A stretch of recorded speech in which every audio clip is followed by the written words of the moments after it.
How's it going, everybody? Welcome to Emerald City Hockey Postgame Live. Another 2 points, cracking over 500, and it feels good. It feels good. It was a it was an interesting game. We certainly got New York Islanders hockey in this one, I would say, but the Kraken able to get that big time game winning goal from the big rig there, and the just 3.5 minutes left in the game, collect the 2 points. Looked like it was heading to overtime, but they're able to take care of business in regulation here at home again, continue the win streak, and like I said, be over 500. It's a good place to be, right? Like it definitely feels good. So lots of good stuff from this one. Joey with another great game. Some huge McCann goal. Yanni Gord gets going and on the board, although he couldn't add to that tally on the year with the empty netter there at the end. But still, it's nice to see Yanni Gord get a goal, get on the board, and to do it the way he did it, right? Going to the crease, going to the dirty area, out muscling, out working, and getting rewarded for it. That stuff we've been talking about the Kraken needing to do. And Yanni Gord goes out there, does it, and gets the big goal. So that was some good stuff. It was some good stuff tonight, and I can't wait to talk about it with all of you for the next hour. First up in with the super chats here, we have Coop. Joey deserves a statue at this point. What a W. Joey has been playing lights out. This is, I mean, he's right back to where he was last year with that post-Winter Classic run that he went on when he was kind of given the starting role at that time. He's just every night comes out. He's going to give you a quality start. He's going to play well. He's going to stand up big. He's going to make all the saves that he needs to make. Right? He's gonna be there for all those. He's going to play his angles well. He's seen the puck through traffic really well.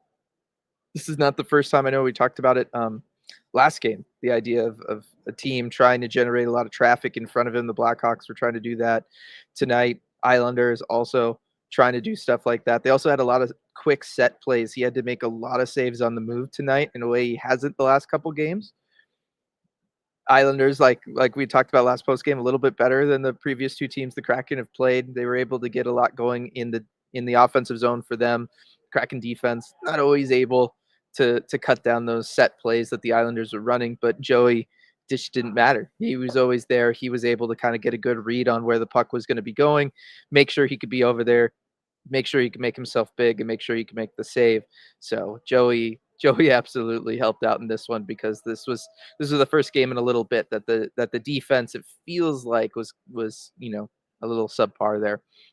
Kraken fan with the super chat here. We're streaking, baby. Yes, this is just another one on the board for this team. They're playing so fantastic right now. They needed it right after that road trip. You only win the first game on the road trip, lose the next 4. Here you are, you win 4. It feels good. It's going to be interesting tomorrow with the Rangers coming in. This 24-ish hours, a little bit more than that, maybe 27 hours you're going to get before you got to start that game for the Kraken. It's going to be an interesting one. We'll see probably Philip Grubauer back in net for it. So it'll be a test. We've done a lot of talking about the opponents that the Kraken have been facing these last couple games. We've seen the games that they've put forward. Tonight was the first one that kind of scared me a little bit, in the sense that, like I talked about earlier, the Islanders were able to do a lot of what they wanted to do in the defensive zone, and you just feel like if it was a better team, if it was the team that you're going to play tomorrow, a lot more of those pucks are going to go in the net. And we'll see. I'm excited for the test for the Kraken. They've been playing well. They've got momentum. This will be the time for them to kind of prove it against a better team, and at least a better team in the standings. Thomas here with the next one. First time catching this game post game live as opposed to on demand. Berkey was fire. I hope there is a way to get Wright going somehow. Berkey did have a good game in this one. That pass to Jared McCann to spring him on the breakaway was absolutely fantastic. That's the Berkey that I knew was still in there, just waiting to see it come out, have the opportunity to do it. He's probably going to be on that top line again tomorrow. We'll see if they're able to have a little bit more chemistry than they had early on in this one, as he's filling in for Jordan Eberle. You could feel that there was a little bit of a little feeling out period there between him and the other two, but by the end of it, it looked like they were all on the same page. You get that great goal from Jared McCann thanks to that pass from Berkey. I really like that. I also like Berkey's defensive, effort, we'll call it. He did a good job of getting back into the defensive zone. I mean, he's not Maddie is the guy defensively on that line who's going to be doing most of the work. But I liked the hustle from Berkey, at least getting back in this one. Shane Wright, I'll be honest, that line was really rough tonight. Shane's line was extremely rough. They were basically just getting caved in. They could not get it out of the defensive zone at all. Um, and they just were not able to get anything going offensively, in part because they just couldn't play outside of the Kraken zone end. Um, Shane was having to do a lot of heavy lifting defensively there. It felt like, I don't know that Tolvey and especially Sprong are going to be the guys to play with Shane. It felt a little bit like a leftovers line where you just didn't really you didn't want to necessarily disrupt anything else with Sprong coming into the lineup, so you just kind of throw him on Shane's line. But the bottom line is, if you want to get Shane going, the best way to get him going is probably not to put him out there with two guys that are just not going to help get the puck moving in the positive direction. And Daniel Sprong didn't look too dangerous tonight, but we sure saw the play from him in the other end that we've seen in the past, and many teams have seen in the past. And there was quite a few chances where they were struggling to get it up out of the zone, where they just kind of had issues all night long. So I don't know. There's going to be ways to get Shane going. I just don't know that this is the way to do it. I get the idea of playing him with Daniel Sprong, a finisher, somebody who's going to want to take shots, but if he's just got kind of no help defensively, I don't know how that line's ever supposed to be in a position to take advantage of the fact that you have a shooter and a finisher like Daniel Sprong on the line with him. So we'll see tomorrow night what Dan ends up going with, if he does make a change or not. It'll be kind of interesting, but glad to have you, Thomas or Tomash maybe. Thanks so much for joining, and happy that you're able to join us live here. Comic binge, too long since I've been live. Been live. Apologies. Joey, aka The Truth. That is right. Bringing back the nickname from last season there. Love it. Joey's just fantastic. He's really helped stabilize things here during this homestand for the Kraken, put them in a position in these close games against not so great teams, put them in the position to get the W and get this streak going. It really, so much of it belongs to Joey and the effort that he's put in each and every night to make, like I said earlier, to make the saves that he had to make, and that he should make, to be honest.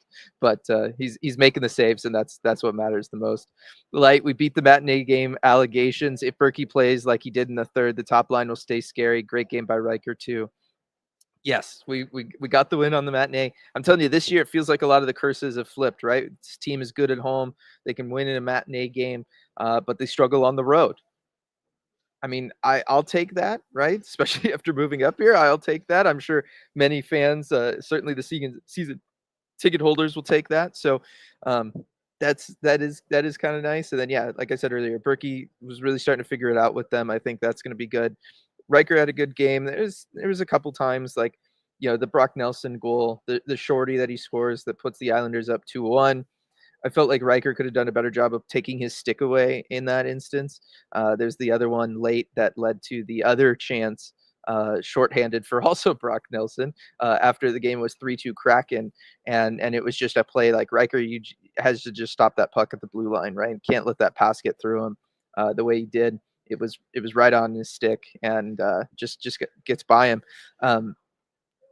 There were some moments from Riker. I didn't feel like it was as strong as last game for him, but bottom line is he's been out here. He's chewing up big minutes. He's being thrown into the deep end by Coach Dan, and he is more often than not responding positively to that. Gregory with the super chat. Lemon lime Gatorade time, bay. 4 in a row. Good to see Sprong back. Father Canner doing his thing, and Joey B. And Joey, I'll be there tomorrow. Great to have you in the building again, Gregory. Looking forward to it. Yeah, I mean, Jared McCann on those breakaways just feels as close to automatic as anybody has ever felt in a Kraken sweater. Looks great. I would love to see that a lot more. Berkey setting him up like that. I think that's Berkey's strength, is that playmaking ability, the vision, the passing there. Having a guy like Jared McCann that you can make those plays to has got to feel pretty good for him. And then, yeah, I mean, we've talked so much about Joey, and I do have the Gatorade here ready to go. I'll take a quick sip, and then I'll have some more when RJ joins us in a little bit.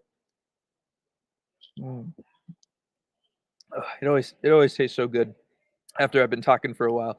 And then Gary here with the big super chat. Appreciate it, Gary. Been a minute. Winning in the deep, have they finally figured out how? I really think they have. I think just the overall culture change that happened this offseason, the coaching staff change, the having a leadership group kind of more official, right? By making Jordan Everly captain, giving Matty the A, all of that kind of stuff.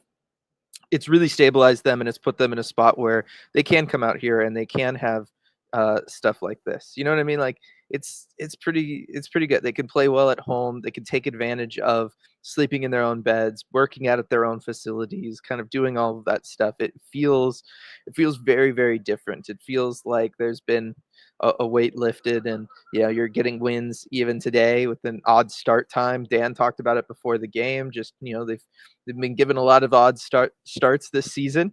If you go back to opening day, some of that stuff on the road, and he said, it's a challenge, but you just got to find a way to get through it, and they found the way again today here, and that's fantastic. Jenna, skies are blue, ECH. Appreciate it, Jenna. Appreciate the super chat. And that's good because I'm going to have a decent walk today after this one. So that is very welcome news after I've been drenched, certainly last game. So appreciate that. And appreciate the super chat, Jenna. Appreciate all the super chats there, everybody. Really means a lot. Coming over into chat, AL picking us up, starting us off with the big rig. Absolutely, Zoe. No jinx from RJ. Yeah, I mean, again, these games have maybe been closer than we'd like, maybe been closer than they should be if you're looking at the teams on paper. But team is finding a way to win. They're able to survive any mistakes they're making playing these teams. Not going to be able to tomorrow. That's going to be the big thing, and that's going to be a big test for them. And I'm very curious to see how they respond to it. But take the wins, and as Pablo said, one again, baby, woohoo! All day, Pablo. Right? Like we'll take it. Coop, I love the big engine that does line, no more fourth line. That's true. I mean, the fourth line in this one really outplayed the rest of the team until the third period. The first two periods, if you looked at like expected goals or goal share, it was kind of ridiculous. I mean, I think I have still from the first period what the chart looked like, and I mean it matched the eye test, right? Like let's see if it can get it. You can see the Kraken there. You've got well, you can kind of see the blurry logos, but you can see everybody bunched up down low there, and then up at the top you've got the Yanni Gord, Brandon Tanev, Ty Cartier line, along with Will Borgen and Josh Mahura, playing fantastic. That group of five. The rest of the team really took until that third period to get going, and you know that's been a struggle. Again, you're able to kind of get away with it against these teams. I don't think you're gonna be able to get away with it tomorrow night against the Rangers. Gonna have to find a way to push through that, figure out a way to start a little bit sooner, and kind of get going from more than just the fourth line that has really been helping take care of business. I know we've talked a lot about Joey being Joey and Joey doing all of this stuff and being the reason that a lot of this has been there, but I guess it's also been the fourth line, right? You look at the production they've had. Yanni gets a goal tonight. Tanev's gotten a bunch of goals these last couple games. If one of those two is off, whether it's the fourth line or Joey Decord, you're not talking about a 4-game win streak right now for this team, and that's been in part because they've really struggled to start games. So they're going to need to find a way to figure that out. And tomorrow would be a great time for it as you're facing the New York Rangers. Did we just break the early start curse from Laura? I sure hope so, Laura. I think we did. I think this group is different. Like I said, the culture and everything is just different with this group. I think there's a good chance of it. Kendall with the super chat here. Big win today and much love to the show. Appreciate that. What do you think they need to do tomorrow to get a win against the Rangers? I mean, I just talked about it a little bit. You're gonna have to find a way to start faster. You're gonna need to find a way to get more from the group than just the fourth line kind of doing stuff and the rest of the lines keeping the other team at bay, so to speak. I think you're going to need to find a way to win at least 2 of the 3 periods. You might need to win all 3 against a team like the Rangers. We'll see if Sorokin's in net and what that looks like for them. But I think you're going to need to find a way to keep that depth scoring, keep the fourth line kind of high energy, high octane the way it has been, but have, the first line, right? Maybe this third period and that chemistry with Berkey and McCann on that goal is the start of something. You can get them out there playing more of a full 60 rather than a last 20. I think that's the big stuff that they're going to have to figure out here. The other thing is today defensively in your own zone, you were letting the Islanders do whatever they wanted. There was way too many times where the Islanders were able to work the puck inside, find guys sitting in the slot, find their set plays, do what they want to do there. You cannot afford to let the Rangers do that tomorrow. So you're going to have to tighten things up defensively. It was, they got outworked, they got outmuscled in their own zone. You're going to have to find a way to dig in, win leverage battles, win board battles, get low, be strong on your skates. Try to really just focus on that. Work on getting the puck up the ice, because there was just way too many times where the Islanders were able to just kind of sit there and cycle it around, find their spots, kind of similar to the Blackhawks in the previous game too. If you do that against a team like the Rangers, you're going to get killed. So I feel like this is one where this game especially, if you go and look at a heat map or something like that for the shots for the Islanders, there's a lot of high danger chances that the Islanders were able to get. Joey was phenomenal at stopping them and really bailed out the Kraken today. Kraken have to look at that, internalize that, and then come out tomorrow and really, really make that a point of emphasis that we're going to kind of maybe collapse in the defensive zone.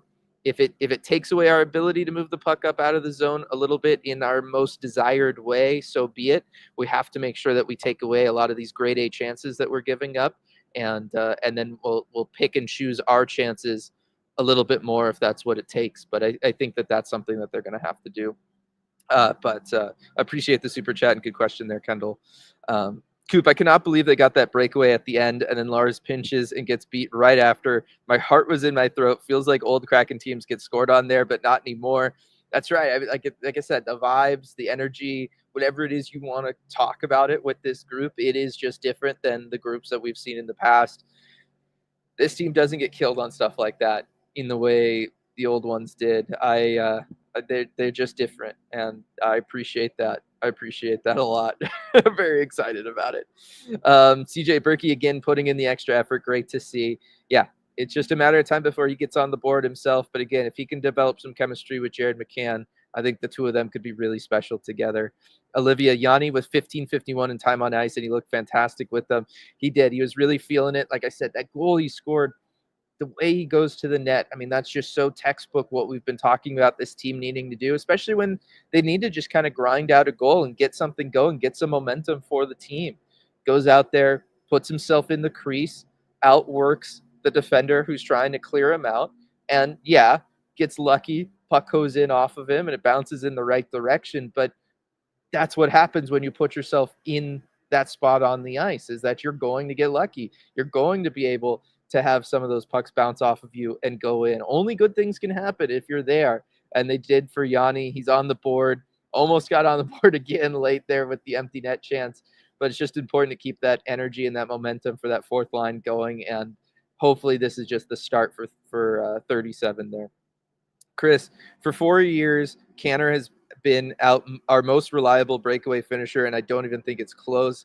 I agree with you, Chris. It is not close. Jared McCann, like I said earlier, he's just automatic in those chances, and he's so good. He's just so good. Maddie loved Berkey taking more shots. Maddie looking confident. That line, I like that line while Ebbs heals up. I do too. Like I said, it took him a little while to get on the same page from like a passing perspective, or Berkey moves around a lot in the offensive zone. He really likes to cycle himself around. If you just kind of watch him in the offensive zone, he does not stick to a left or a right side or even high or low in the zone, although he does tend to play a little bit higher up in the zone. But he really moves around as he just sees pockets open up. He's just going to go and find that space. He's going to go to those spots. And I think that's something that does take a little bit of time to get used to if you're going to be on a line with him, just because it's not as structured, it's not as regimented. He's not going to be as, quote unquote, dependable in that sense as far as where his positioning is going to be. But I like it on the flip side because it's somebody who is reading what the defense is giving him, going to those spots, putting himself in positions to make plays. And I think that's something that a lot of the Kraken need to do a little bit more in the offensive zone, is get used to playing kind of loose like that. Get used to trying to be creative. Get used to taking what the defense is giving you and making those reads and taking advantage of them, because I feel like that's what a lot of good hockey players and a lot of good hockey teams do. And so I think that, Maddie and McCann were starting to figure that out about Berkey, starting to realize, okay, I can't kind of blindly throw it over to the left or the right side because he's going to be there. I have to actually pick my head up and I have to make the read and see where he's at. But hey, when I do that, more often than not, he's going to be open for me, or he's going to find a way to make himself available if he has the puck, and then I can be open. I'm going to have a passing lane, something like that. I think it just took a little bit of time for them. I think that's also why it's been a struggle for him when he moves around the lineup so much, because getting stuck with new line mates each and every time, like I said, there's just that learning curve. I think him playing with good players like Maddie and Jared McCann, though, I think that helps. They're able to see it, they're able to understand it, process it, and get on the same page with it a lot faster than, when he's maybe in a more depth role on a line that's primarily focused on checking. I think putting him out there with a line that wants to be offensive is a good call. Edward, beef with matinee games over. All my homies now like matinee games. Appreciate it. I love it, Edward. And yeah, we're all on board with these matinee games. I'm going to be able to go home and be there around 5:30, 6 o'clock, and have an evening after this. It feels cool. It feels good. Stratic, what was your favorite goal, and why was it Jamie Alexiak with the wave motion gun? Okay, that was a great goal, and the timing of it was fantastic. And like I said, it really felt like the game was turning into a little bit of a slog there. The Islanders were definitely, it seemed like, playing for overtime. Kraken were able to put on a push, but it had that feeling of like, oh gosh, here we go. I did like that one. I love the Yanni Gourde one. Like I said earlier, getting to the crease. You know how much I talk about that, so I feel like I have to talk about that. And I see RJ in here talking about how Yanni got the belt after this one, and I think that's well deserved. I think the cleanest, prettiest goal was Jared McCann's, though, right? I mean, the feed from Berkey was fantastic. Just how strong and fast that pass was, tape to tape. Jared McCann receives it cleanly, does a great job receiving that hard pass from Berkey, and just moving in and coming up clutch when the team needed him to. I don't remember. I'd have to look at the times. Was it a response goal? I think it might have been. It was certainly right around there. It felt like a response goal. And after that goal, the momentum was just so heavily on the side of the Kraken. It was just huge. So I might have to go with that Jared McCann goal and that beautiful pass from Andre Burakovsky there. Let's see. Where are we going here? I love the defender goals. It counted. Berkey starting to go downhill when Sprong left, and now that he's back, I mean, you might be onto something there, Milo. The two guys there for it. We'll see. We'll see.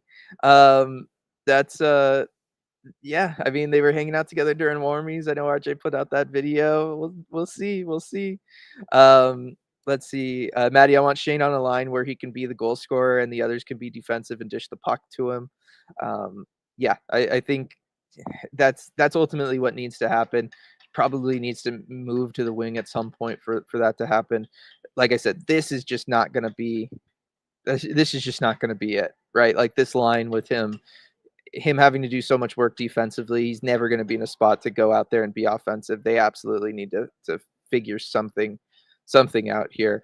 I'm seeing all the calls for Blue Sky. Okay, I realize now what Jenna was going with there with the super chat. Understood. I know RJ's more the social media guy. He's been looking into it. There's some stuff that I mean, I haven't looked into it, but there's some stuff he was saying that doesn't totally work for us yet.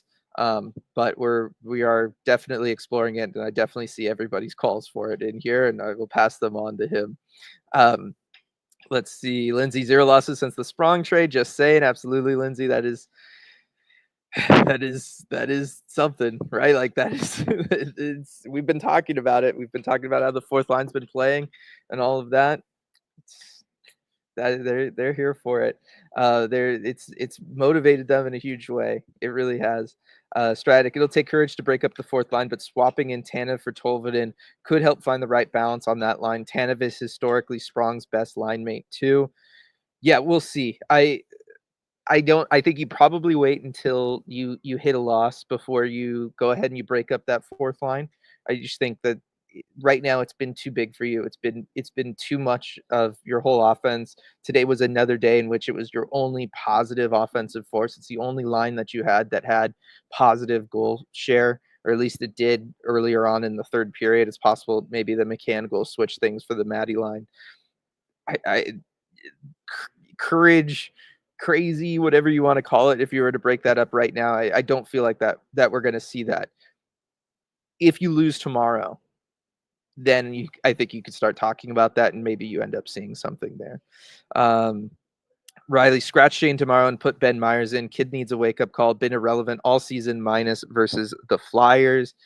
Again, I don't think it's been Shane. I think right now his line has just been relegated, the leftover line. He's had a revolving door of line mates. He's, put in a system where the center is not going to be the focal point offensively. I think that doesn't fit his style that much. You look at what he was doing last year with the Firebirds. He was able to jump into plays a lot more than he's been able to this season. And that's not just because, he's playing at a higher level right now. It's just because a lot of the looks and stuff for him aren't there, or he's having to put in so much work defensively that he's just not, by the time puck's down the other end, takes him so long to get there, he's just not gonna be in the spot for it. So I really, really, really like tonight, he was the only guy able to do anything defensive. Sprong had turnovers. He was not in the place he was supposed to be at all when it was the puck, when he was the strong side winger and Shane was having to cover for him. Shane was having to skate around so much in the defensive zone to keep things from just being even more disastrous than they looked.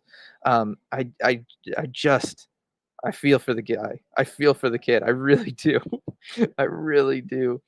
Um, it's been a really rough one for him. Chris, who you did fish besides Big Rig and Canner? It was Yanni Gord was third star and had the first one there. Um, let's see. What's our RJ drinking game for today? That's a good one. I will say this. Somebody earlier was talking about, you know, uh, somebody earlier was talking about RJ, not jinxing us or RJ taking his victory lap on this one. I will say the the defensive play in this one from the three lines that were not the fourth line and everything. Even RJ was like, "All right, this is like unsustainable hockey here that the Kraken are playing. Like it it is only by the grace of the fact that you're playing the teams you're playing that this team is winning games at the moment." And so I don't know that we're gonna have RJ coming up here with his spicy takes of the Kraken are gonna beat good teams and it's not gonna be dangerous or anything, just because it was dangerous in this one. Like that is what we saw. It was very, very dangerous. Seeing everybody talking about the missed joke there for me. I'll own that one all day. Um, let's see. Coop felt like Maddie made 2 to 3 really game-breaking plays that we'd be talking about if either he or whoever he passed it to finished the shot. He looks so confident. I love it. He's taking major steps. He is. He has felt so different since this homestand started, because we saw bits and pieces of it earlier in the season and maybe during the road trip, whatever. But really, it's been since this homestand started. I feel like Maddie has kicked it up into a different gear. And look, you're looking, Maddie has played fantastic here. He's playing really well, right? We were just talking about Shane Wright and him, seeming irrelevant or not appearing that much, not having a ton of point production, stuff like that. Maddie Beniers, and it's kind of the same thing, right? Like Maddie doesn't have a ton of point production, but you're seeing how big a difference he can make. But look, he's playing. He's better defensively than Shane is. He always will be. That's just kind of who they are. Just like Shane is always going to probably be better offensively. But when you see him playing with line mates that can help move the puck up the ice, a guy like Berkey, who's right there with him as the two best controlled zone entry guys, and he's getting that support and he's able to start doing stuff, it's a lot easier for him to look good and for him to be in those positions to drive lanes, go to the slot, just play with speed and all of that stuff, because he doesn't have to worry about as much. You look back earlier at the beginning of the season, and Shane had that from his line mates, right? He was getting some of that support and he looked a lot better.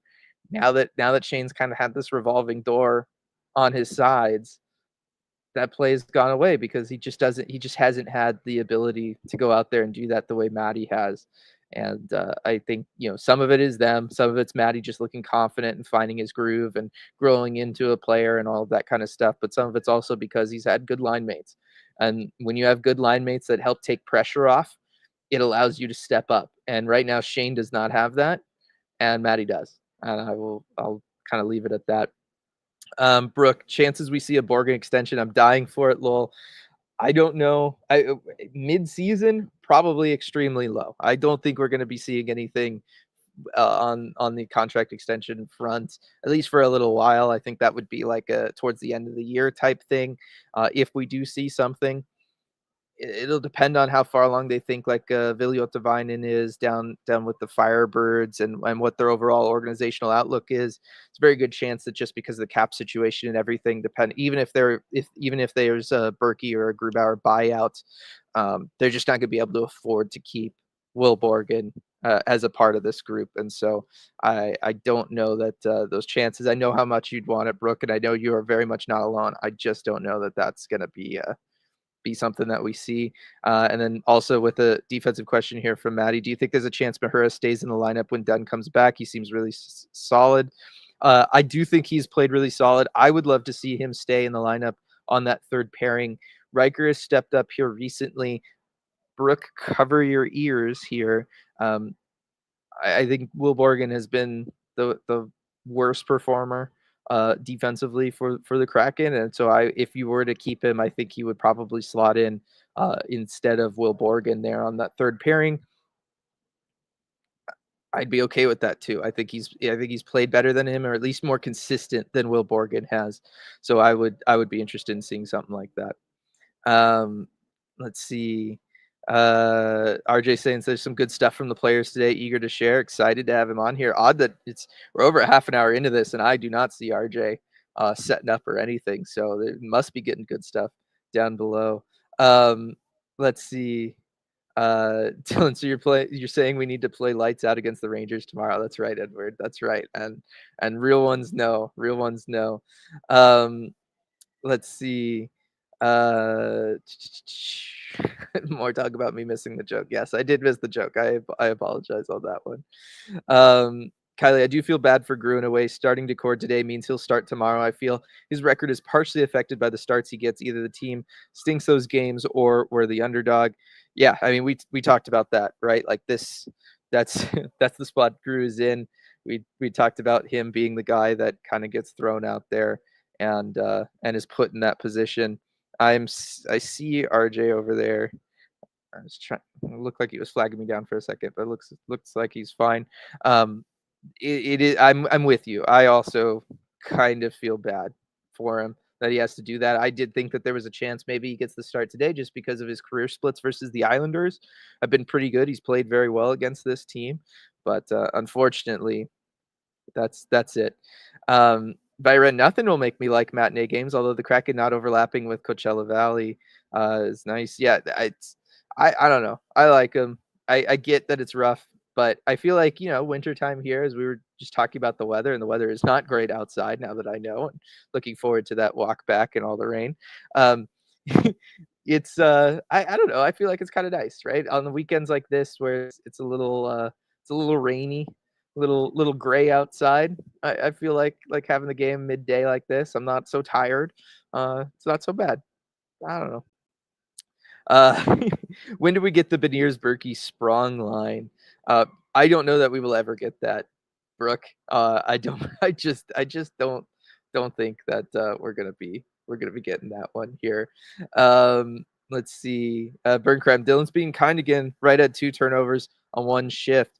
I think I know the shift you're talking about in the defensive zone, and that was also the one that I was thinking of most when I was talking about him having to basically cover the entire ice defensively, given who he was out there with and what his line mates were doing, or more specifically not doing.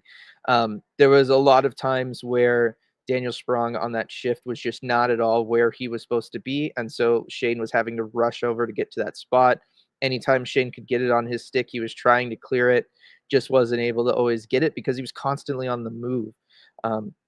He probably should have had the second one. The second one was a rough turnover. I'll give you that.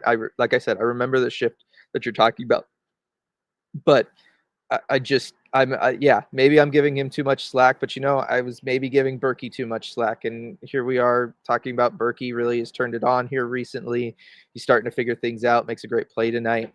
I really don't think that Shane has changed so much as just the group around him has changed, and that's just kind of it. You know what I mean?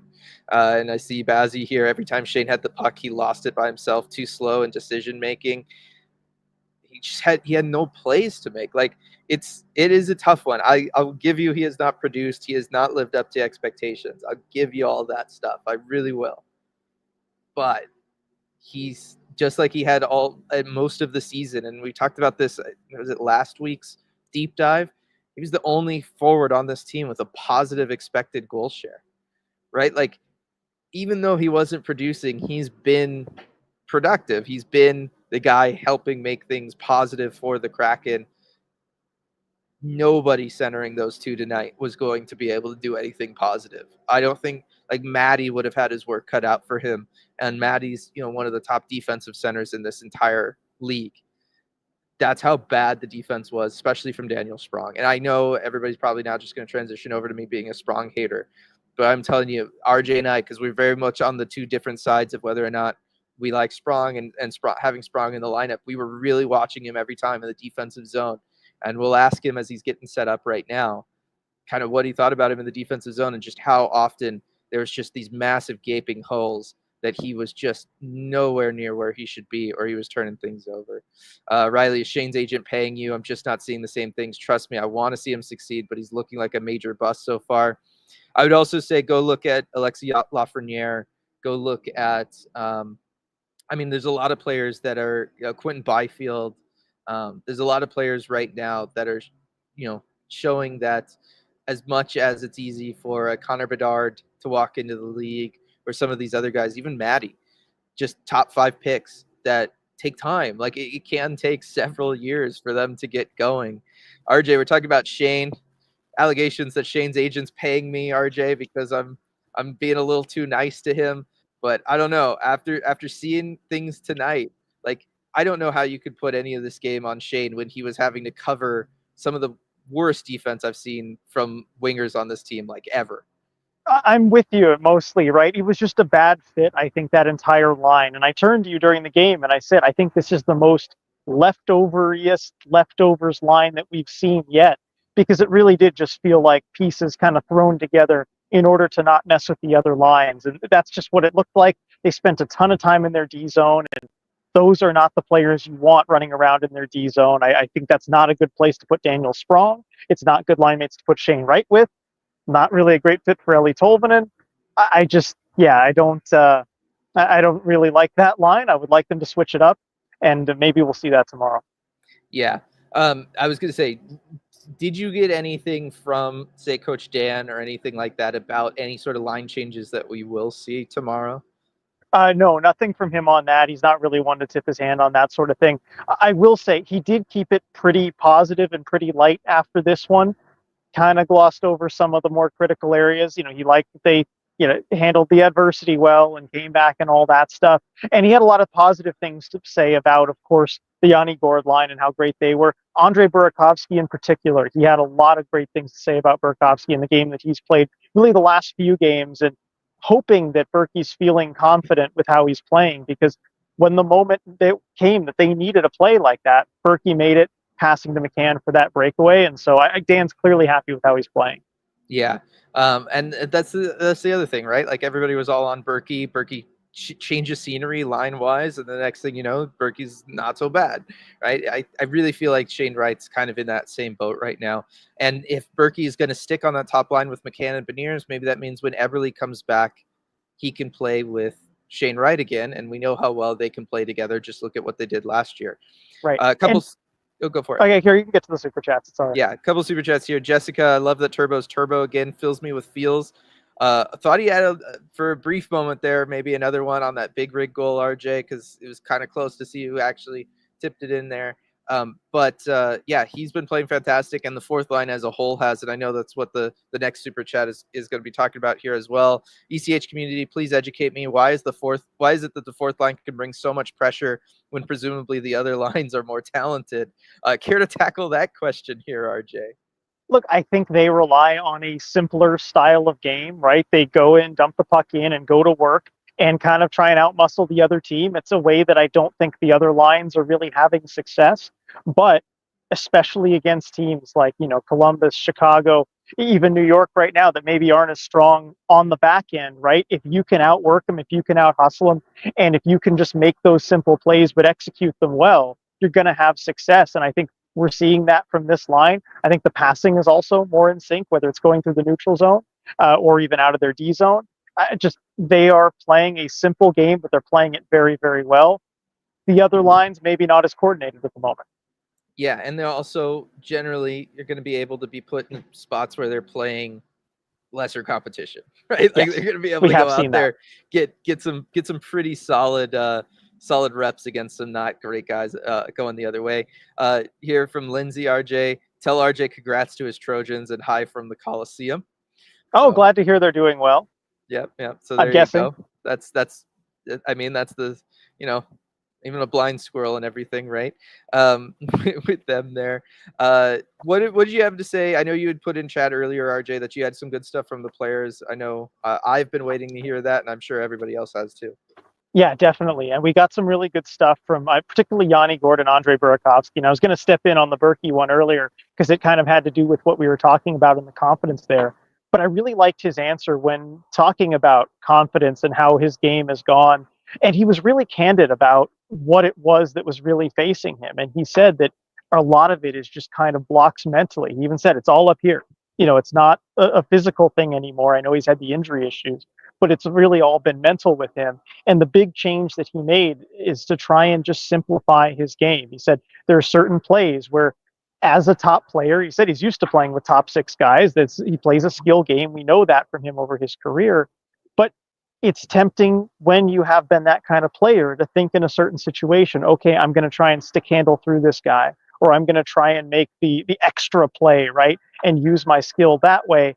But the big change he made was just try and simplify things, and just whether it's chip it out or go and forecheck or just button hook, try and find a pass, things like that. He felt like that has really helped him find that confidence, is just trying to simplify things. And or even plays where you take it back a little bit, you just turn and fire it on net and see what happens, whether it's a rebound or something like that. Dan pointed out a couple plays where he did that this game. I know we noticed it at the time, having that kind of mentality. And so it was interesting just hearing how candid he was about that, because it's not easy for players to talk about kind of the mental roadblocks that they've had, but Berkey's never been shy about that. Yeah, no, that's one of the things I appreciate about him. Coop, how is it possible that Sprong is that bad at defense? Hasn't every coach on every team he's been on told him he needs to do it? Well, I mean, there's being told you have to do it, and then there's kind of being able to read the situation in the moment and execute. Yeah, I mean, you know what? He is who he is, and to his credit or detriment, whatever you want to say, he is who he is. He's a Lamborghini. You're not going to send him slow around turns. He's not going to want to go slow around turns. He's just going to want to go for it. By the way, that was the other thing from Berkey too. He is happy to have Sprong back, that's for sure. They are sitting next to each other in the locker room. The two lockers are right next to each other. And of course, Berkey said that Sprong would not shut up all game. You just see, what was the word? He said he's whacking on my ear. Just yap the entire game. He wouldn't shut up. So, but I'm sure Berkey's happy to have him back. Yeah, I mean, what did you think of Sprong though in this game, right? And I already kind of told everybody we were paying extra special attention to him in this one, particularly in the defensive zone, and there wasn't great. No, we it were wasn't. seeing. I don't think he had a particularly good game. That line was trapped in their D zone a bunch. We know he's not great at defending, and he wasn't in a lot of spots for him to succeed. Partially that was his fault, right? I mean, he wasn't good at getting the puck out of the D zone. There were a few times also where it felt like the chemistry just wasn't there, where there was a pass that he was trying to make through the neutral zone in the third period that probably would have sprung an odd man rush, but it just missed the guy by like maybe 10 feet. It wasn't even particularly close. That to me just feels like a chemistry thing, a timing thing, having not been on this team for a while. But no, it certainly wasn't a standout game from Daniel Sprong. I didn't mean to suggest anything other than that. Yeah, no, I get it. And then Jessica Sprung on the power play was a nightmare. Um, I mean, a nightmare sometimes for the other team. Last time we saw him, although I kind of get where Jessica's coming from on this one, RJ. He did not seem to have that shoot first kind of killer mentality that I think we were expecting him to have on the power play. There was a lot of times where, yes, there was times where he was loaded up and ready to go, and the other guys just didn't find him. But then there was other times where it looked like maybe he could work himself into having a lane, and instead he was just passing it along. I think part of that is also just joining the team again. But I didn't hate what I saw from Sprong on the power play. Yeah, he didn't do anything to really take over, but I wonder how much of that was direction that, of course, if you get a shot, you get a good opportunity, take it, but maybe don't try and take anything from anybody else. And you did point out, there were a few times where he was stick cocked, ready to go, ready to unleash that shot, but the other guys just didn't see him or didn't find him. I think he was there in those spots. He also won a couple puck battles to keep the puck in the zone that I noticed on the power play. So I have no problem with it. I don't think he was the issue on the power play. The power play certainly had issues tonight. I don't think they came from Daniel Sprong. Yeah, it was. There was definite issues. And then Daniel just kind of asking if we were surprised or not that they played him, given that he just joined the team yesterday and hasn't been able to practice or skate with them really. I guess not. I did think, given that we knew a call up was coming, I thought maybe Ben Myers would be in for this one. Just give him a couple days to kind of get used to the team. But it's not like they can really work him in for a practice yet at this point because they have the back to backs. So I guess might as well just throw him in there. That said, if this was the spot you were going to put him in, if you were looking at somebody to have with Shane Wright, Nelly Tolvanen, give me Ben Myers. Yeah, I would say so too, especially if it means you can pump right over to wing for a game. Let him just focus on offenses instead of having to do so much that he's back there. I will say this: I think if Ebbs is healthy, Sprong doesn't see the ice tonight, and also if the team had maybe an extra forward around for longer, he maybe doesn't see the ice either, right? But like at the end of the day, Ben Myers, yeah, he played some preseason with these guys, but he would have been walking into this group just about as cold as Daniel Sprong was. You might as well go with the guy that you just traded for. Yeah, I would agree with that. And look, I think you want in a game like this, in theory at least, somebody to break through, and in a low scoring game, maybe he could be the difference, but just didn't work out that way. Yeah. We have this one here from Riley. Bjorkstrand did have a terrible turnover / give up on the play sequence against Boston, and it seems like Dan has had it out for him ever since. I think he's our best natural goal scorer besides McCann, and needs to put Wright on the wing with Stevenson and Schwartz and see if he can start generating offense. I mean, your thoughts on Bjorkstrand? I know there were some people in the Discord, the game chat on Discord today, that were also talking about Bjorkstrand and whether or not he wasn't kind of maybe getting his due. But I'm looking at it right now. He played 20 minutes. Like, I don't think that Dan has really had a problem with him. I think some of the issues with Bjorkstrand tonight was he was getting out muscled on the forecheck by the Islanders. There was a lot of times where he was just, he's not a big guy. That's not his strength game, is not his game. And there was just a lot of times it felt like RJ, he just could not keep good position because they were just able to outmuscle him. That was the key. And we saw it too on the Islanders' first goal, right? Where that's a rebound opportunity. It's a one-on-one strength battle, and Bjorkstrand kind of loses it pretty clearly. And so I think you were seeing that really in all areas of the ice.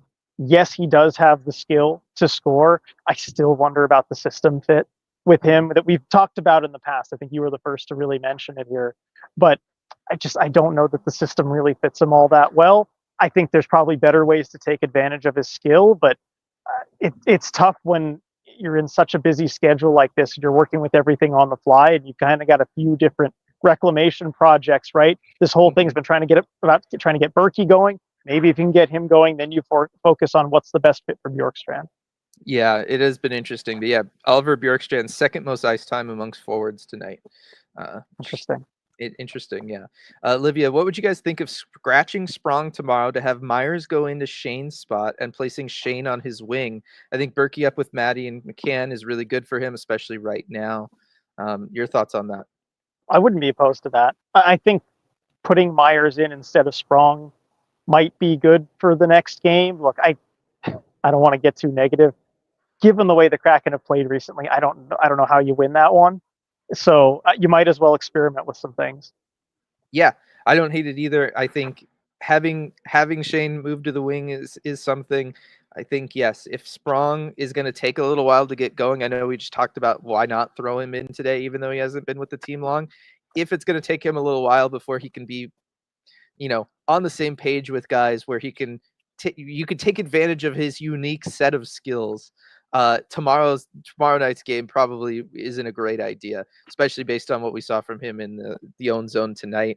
I think having Shane have some help defensively on that line would be really beneficial. And then, yeah, if you're going to have Ben Myers, who can generally push the ice up, push the puck up the ice, let Shane just kind of play wing, focus on offense instead of having to carry so many other responsibilities for the guys he's playing with. I think it's a good idea. And then it also frees you up to move Shane up the lineup too, if you can.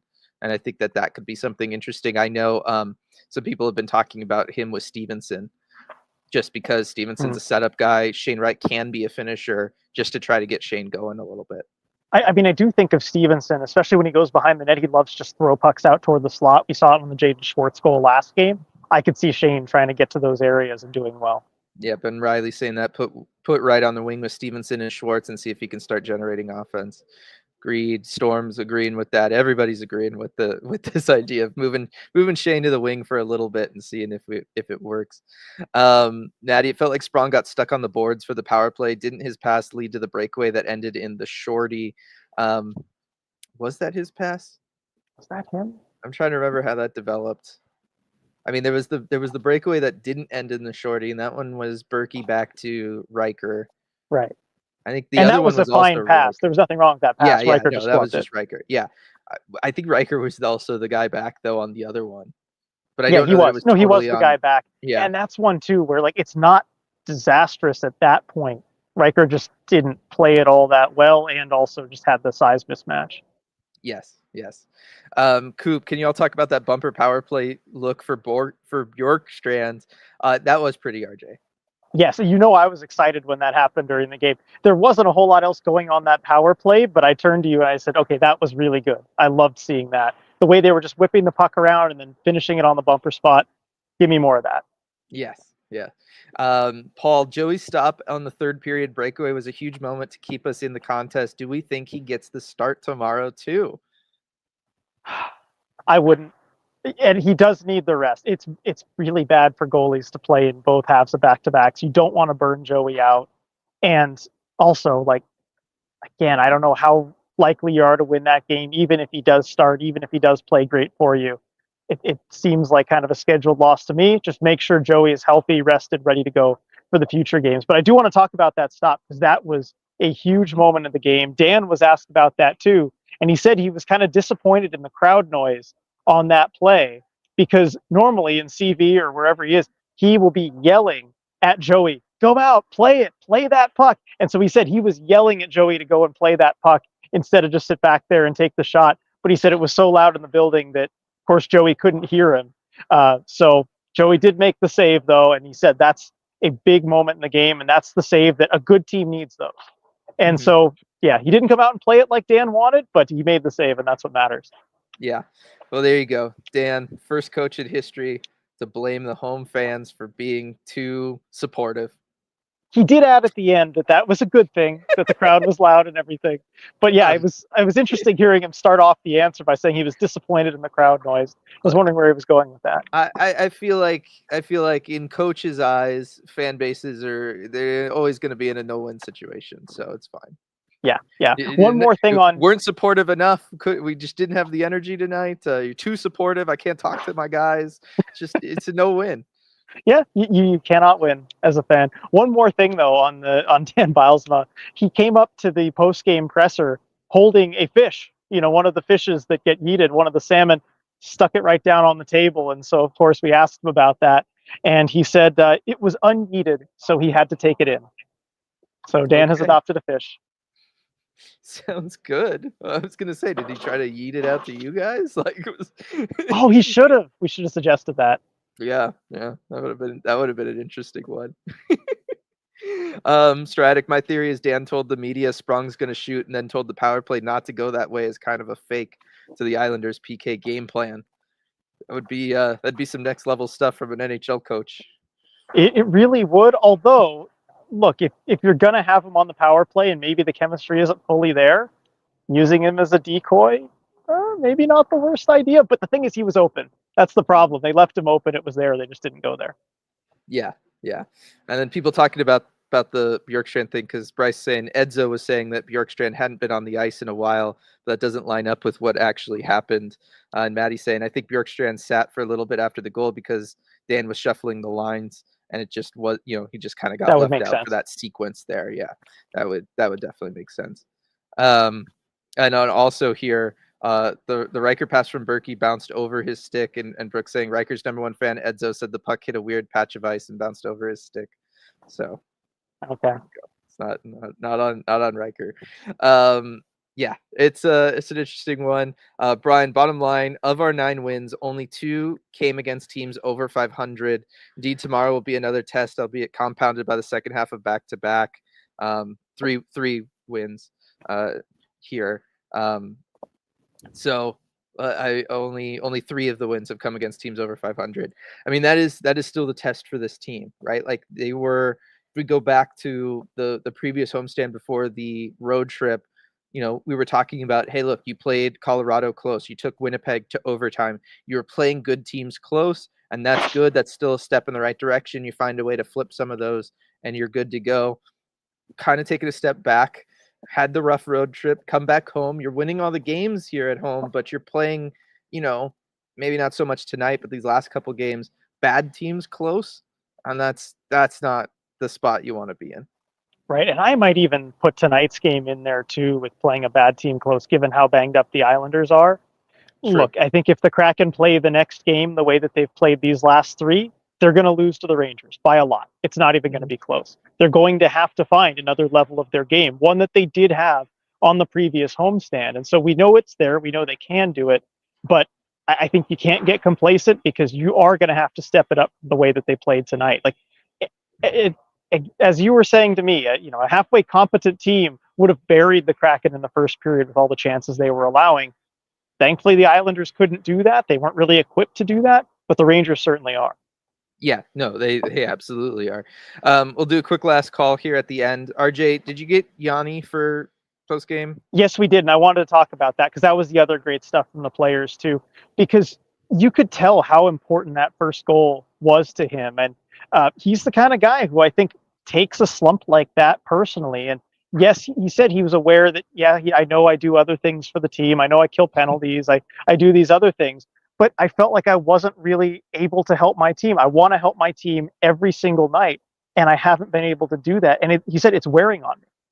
And to hear that from him, he's feeling it. And so you saw the joy on his face after that goal, right? And the celebration and everything. I think it felt like a big weight has been lifted, and he knows he wants to help his team in all those ways, but especially by getting on the score sheet. No, wow. Good reflective stuff here from Yanni and Andrei Burakovsky after this. I was really pleased with that. Yeah. Yeah, no, that's some really good stuff there from the two of them. I was wondering, and maybe now it's not the greatest follow-up after that. Did he mention the empty net situation there? He did not. Myself and somebody else were maybe planning to ask him about that. You can't but ask it after that. After that, we decided to scrap no way. Though. Yeah, so. No, that is it for sure.